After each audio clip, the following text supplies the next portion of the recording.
It's the Kyle Hyman Show on Redeemer Radio. This is Kyle Hyman, and joining us to talk about her book, which I'll have to be careful how I pronounce this, Victorious Secret, Everyday Battles and How to Win Them, is Laura Phelps. Thanks for being here, Laura. Oh, my goodness. Thank you so much for having me. And you said the title perfectly. Yeah, it's a little tricky. A little play on words there. Absolutely. Yeah. In the bio at the beginning of your book, it says, Laura Mary Phelps is first and foremost a beloved daughter of God who needed to crash and burn before realizing it. And then it talks about being rescued by Jesus. I'm really curious to hear your story of crashing and burning and then how Jesus rescued you. Oh, wow. You got a couple hours? The extended version. Yeah, I'll go. Oh, wow. Well, in short, I'm a cradle Catholic, so God was always there. I didn't necessarily know Jesus personally, but I knew about him very well. Mm-hmm. And so I just kind of went through the motions my whole life. It was always a presence, but it was just through the motions. And I was very much more a person, a woman who kind of followed the world and its call for me as opposed to Jesus. So I think when life started to get a little bit heavy, I'm a mom. I've got 4 kids. We've had our share of stuff. And, whether it's dealing with big kid issues or financial issues, usually both at the same time because, that's always good. Uh-huh. I needed a place to turn to. And I think for me, it was those things that I would turn to, exercise or, just silly things that you think, well, if my house is clean, like I'm going to feel better. Or if my Instagram feed looks really great, just these external things that you're putting out there thinking, look, world, I've got it really together, but you don't on the inside. And so it really just got to a point when nothing was working. It wasn't working anymore. And I literally did not know where to turn. And so there was just stress in the home. There was stress in the family. There was stress on my marriage. We had just moved from Los Angeles, California to Sandy Hook, Connecticut. Okay. And I had no friends. And, I was feeling so alone. Mm-hmm. And it was just a moment where I was literally on my bathroom floor. I was just not knowing where to turn. And I can't describe exactly, I want so badly to tell people, I was on my bathroom floor and I saw Jesus, and then I heard a voice. There was really nothing in the moment. But in looking back on that moment, when I go back to that moment, I just question, why did I get up, wipe my tears, and walk out and live life differently? Uh-huh. So something there happened, and it changed me, and I just got really curious in how can I live life better, because this isn't working. So you know what? I'm gonna give this Jesus a shot. My parish had a speaker come and speak, and I listened to him, and from that day on, I started daily mass, which started spiritual reading, which got me involved in ministry, and it just took off from there. So it wasn't a moment that happened where I thought, wow, I just had an encounter with Christ. But I look back on it now and go, wow, I had an encounter with Christ. So yeah, and that was it. Yeah. So as a result of this, have all your struggles gone away? Instantly. No.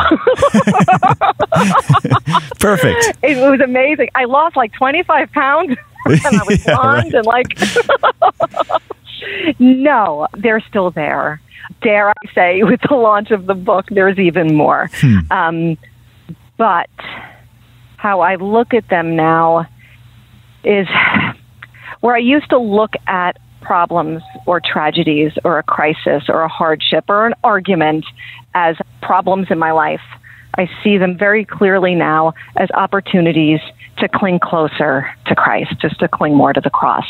So instead of saying, how could this happen to me? This is ridiculous. All this prayer, clearly there's no God. Now I really see it as another opportunity to take one more step closer to the cross. And I almost envision it now as every hurdle I come across, it's literally God putting another piece of armor on me and saying, you've got this.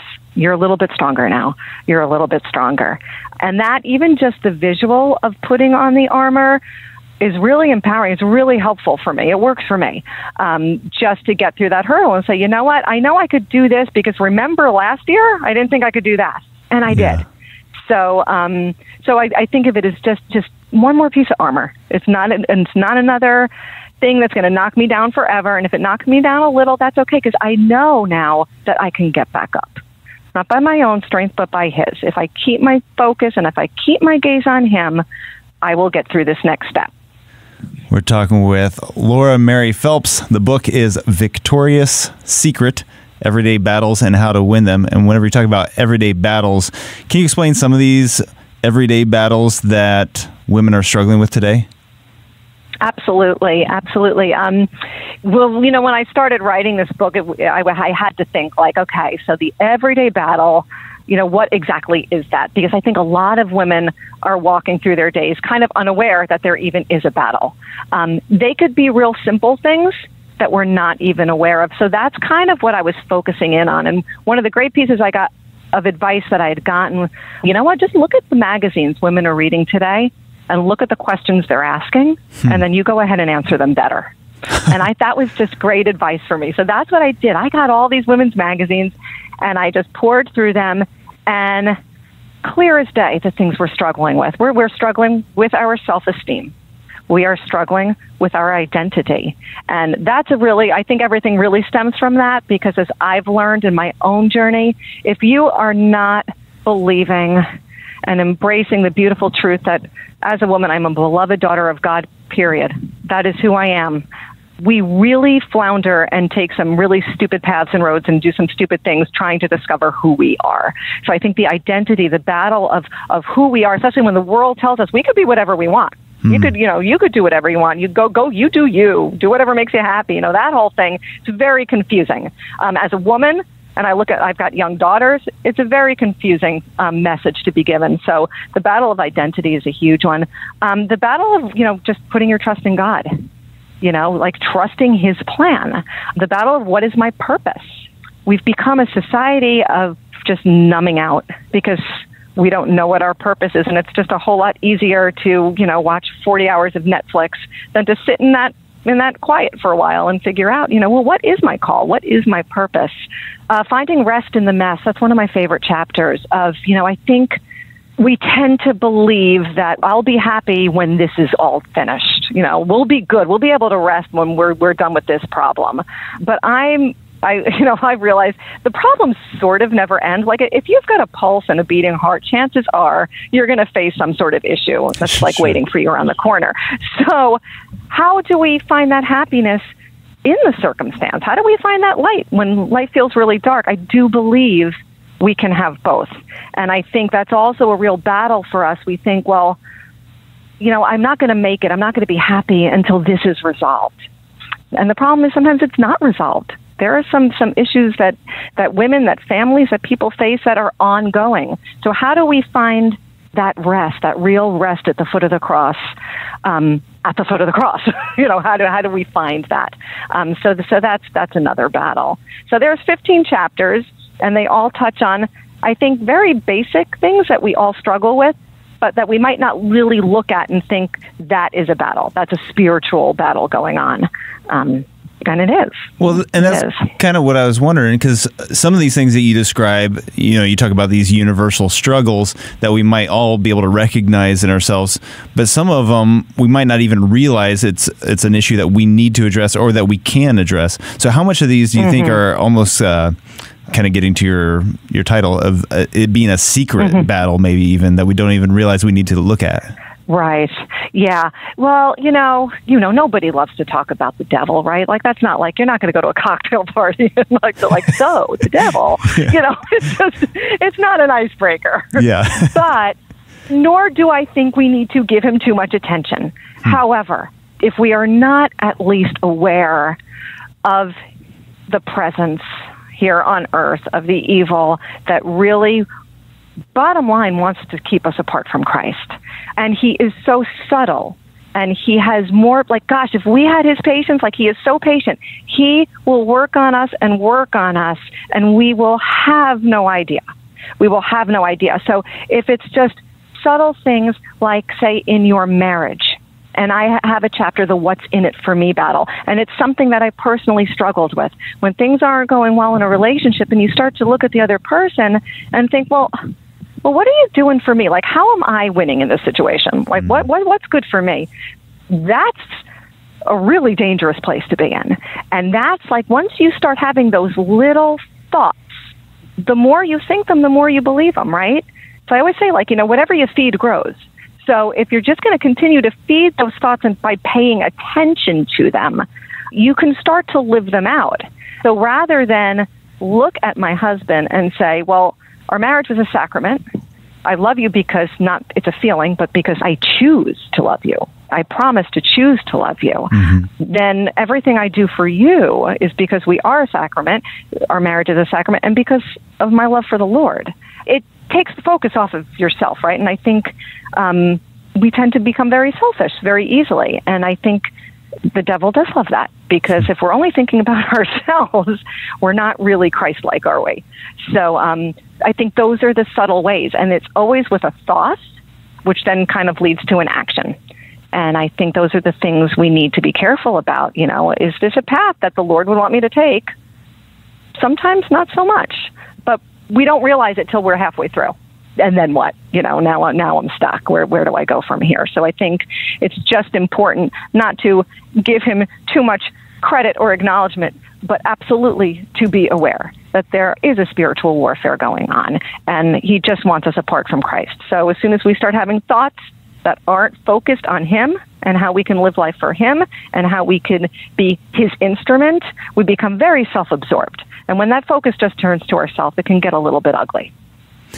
Have you seen how addressing some of these different issues has changed your relationship with your husband or your kids? Absolutely. Absolutely. And, just like anything, like you can have a situation in your home that's bad, you can have a situation that's good, but within a family unit, as I always tell my kids, if one person goes down, we all go down, right? Mm-hmm. It's a domino effect. So, I think of our family as like a clock, and if one piece isn't working, we're not going to be able to tell the time correctly. Like, it's just the way it is. So I think what really did happen in my own family was when I sort of started to walk the straight and narrow path and really try to live intentionally, to choose to love when I really didn't feel like loving, and to go to Mass every day, even though I might not have felt like it every day, but to really be intentional about living out my life differently and for Christ. It rubs off on the family.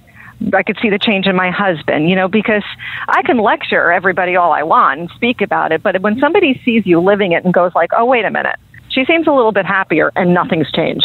The sink is still full of dishes and we still haven't paid rent in 3 months. Why is my wife smiling? Right. Something's there, and I'd like to know what that is. I think that starts to happen within a family. And then that also spreads in your community. That spreads within your parish. And those are those little steps I do believe are the way we change our world. It starts under our own roofs. I always kind of look at people's bumper stickers when it's like, coexist and like let's change the world. I'm like, you know what? Let's just fix our families first. Let's start there. Right. Because you're overwhelming me. I can't fix the world. And you know what? That's God's job. But what can I do? What can I do? Sure. I could start under my own roof. Well, where can we send people to get a copy of the book and find more about you and some of your other writings? You can go to our Sunday Visitor website on their shop, and my book is there. Mm-hmm. I also have a personal website, which is lauramaryphelps.com, and that's just kind of my daily ramblings about life and its faith and the mess and all that good stuff. I'm on Instagram as Laura M. Phelps as well. And other than that, you find me in my minivan, usually sitting at a football field. All right. Well, thank you so much. Again, the book is called Victorious Secret: Everyday Battles and How to Win Them by Laura Mary Phelps. Thanks for joining us today, Laura, and for sharing your book with us. Oh, my goodness. Anytime. Thank you so much. A really, really great honor. It was fun.